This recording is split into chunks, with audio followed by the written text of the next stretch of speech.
John chapter 11 verse 25 uJesu wathi kule mina ngikuvuka nokuphila okholwa yimi noma efa ophila nalo ophila akholwa yimi akasoze afa naphakade uyakholwa yini lokho lapho bazalwane sekuphezulu noshiya elililanga leBhayibheli ngelithi iBhayibheli kwakukhona umncwabo kulelozwe then lithi iBhayibheli laba bantu bebangalungisanga ithuna lalaba zongcwaba khona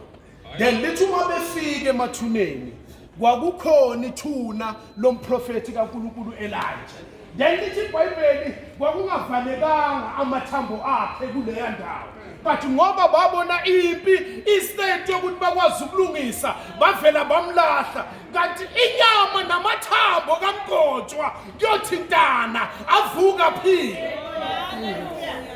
Then this is a vow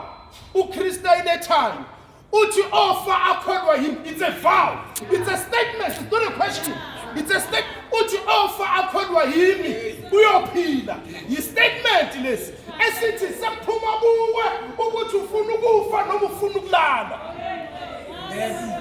ungafi kodwa lala kulala kanjani uthatha uJesu mawuke wafa kusavukeli umuke wafa akusavukeli thatha uJesu kunesikhathi la uthi uma uthatha uJesu kuvele kufiphane kakhulu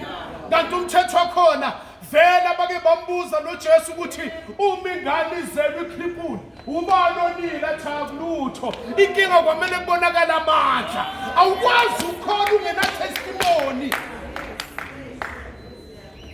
asidumiseni bazalwane uNkulunkulu